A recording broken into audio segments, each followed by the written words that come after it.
दरअसल ममता सरकार के वकील कपिल सिब्बल से सख्त सवाल आज सुप्रीम कोर्ट में पूछा गया है। उस बारे में भी एक बड़ी खबर आप तक मैं पहुंचा दूं।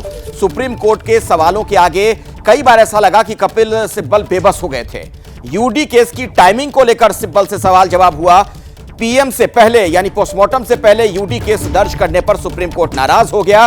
पोस्टमार्टम रिपोर्ट आने से पहले यूडी केस कैसे दर्ज किया गया, यह सवाल सुप्रीम कोर्ट से पूछा गया। सुप्रीम कोर्ट ने यह सवाल पूछा, जब पता ही नहीं था मौत कैसे हुई तो केस दर्ज क्यों किया गया। जस्टिस पारदीवाला का कपिल सिब्बल को उन्हें दो टूक नसीहत दी गई कि अगर कुछ गड़बड़ है तो आप सुधार लें, फिर बताएं। सिब्बल की चुप्पी पर भी जज ने कहा कि देर क्यों कर रहे हैं, डॉक्यूमेंट पर जो वक्त लिखा है वो देखकर बस बता दीजिए। इसी बारे में और ज्यादा डिटेल में आपको जानकारी देंगे मेरे सहयोगी निपुण सहगल, जो पूरी कार्रवाई को बहुत ध्यान से सुन रहे थे। निपुण जी, बहुत ज्यादा हेरफेर है जो पुलिस ने जो बातें बताई और कपिल सिब्बल जो कह रहे थे। जजों के पास भी वो सारे कागजात थे और जजों ने बार बार सवाल उठाया कि आप हमसे कुछ कह रहे हैं, यहाँ कुछ लिखा है।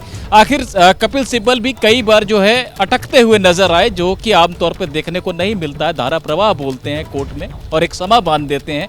लेकिन ये केस ऐसा है और पुलिस की कार्रवाई इतनी कमजोर रही है, इतनी अनप्रोफेशनल रही है कि वकील को भी जो है उसको डिफेंड कर पाना, उसका बचाव कर पाना मुश्किल था। जैसे कि मैं पहले भी बता रहा था कि ये समझ में नहीं आता है कि सुबह 5:50 पर अगर वहां पर लड़की को देखा गया तो उसके बाद पुलिस को जो पुलिस ने दर्ज किया है कि सुबह 10:10 पर हमें जानकारी मिली। आखिर 5 घंटे के समय क्या हो रहा था, कॉलेज प्रशासन क्या कर रहा था। कॉलेज प्रशासन भी राज्य सरकार के तहत आता है। पुलिस उसके बाद पोस्टमार्टम के लिए दोपहर के बाद लेकर जाती है शरीर को। पोस्टमार्टम होता है शाम को 6:15 से 7:15 के बीच में।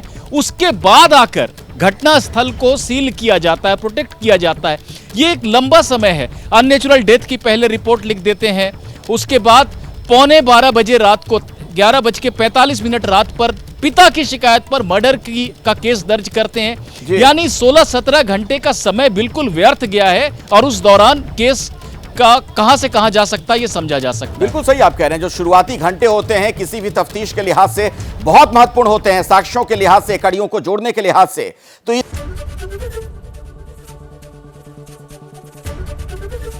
एबीपी गंगा, खबर आपकी, जुबान आपकी।